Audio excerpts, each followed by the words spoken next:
Hello guys, magandang araw, magandang buhay. Ito po, in today's video, gumawa ako ng ating merienda ngayong hapon.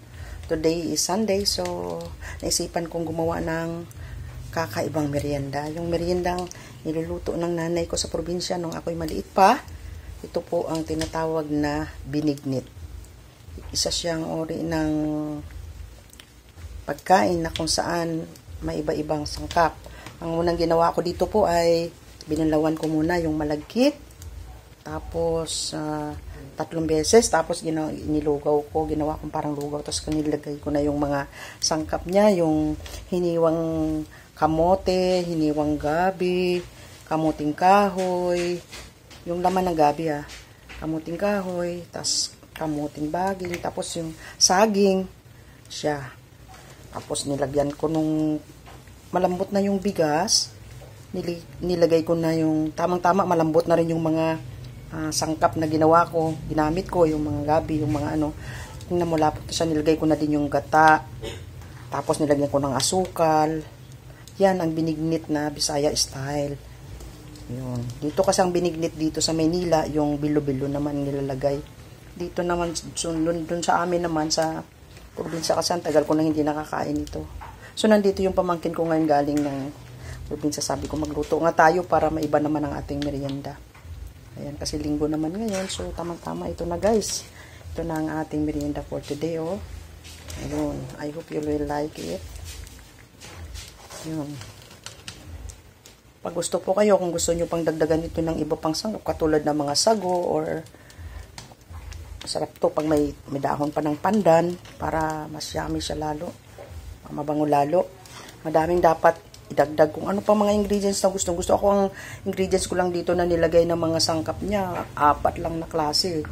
Kamuting kahoy, kamuting baging, saging, gabi, yun lang nilagay ko. Tapos yung malagkit, tingnan nyo guys, oh. See, close up ko yung malagkit yan. Malambot na yung malagkit. Sa kagata, saka may asukal. Yun lang, kasimple lang niya gawin.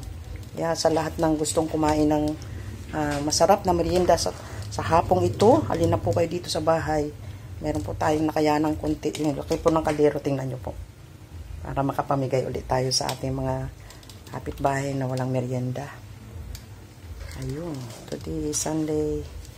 Magsimba po tayo. Shout out sa lahat ng mga pamilya dyan na hindi pa nakasimba, na hindi pa nakapamasyal.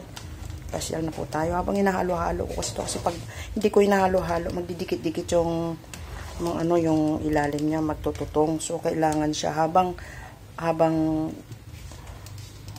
nahalo-halo mo siya, lalo siyang lumalapot. Kasi yung mga sangkap niya, siyempre pagluto na yun, yung mga parang nag-ano na rin sila, naglalambutan na. So, sarap-sarap na kainin.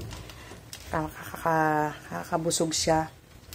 Yun, yung asukal naman na nilagay ko, hindi masyadong marami para hindi masyadong matamis. Kasi, bawal na rin sa amin masyadong matamis.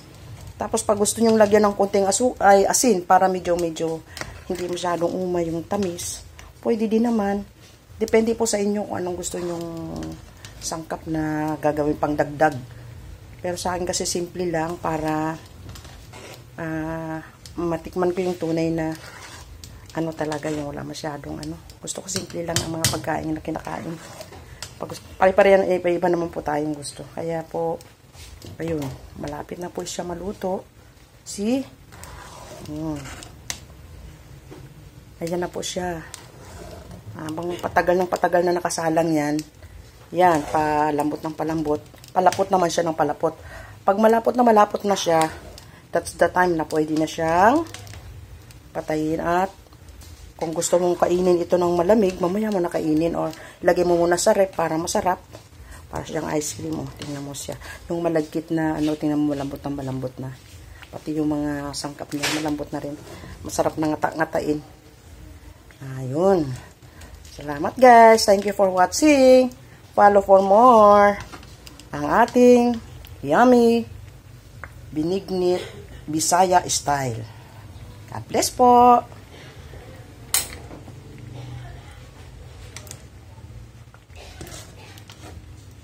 Yan na siya.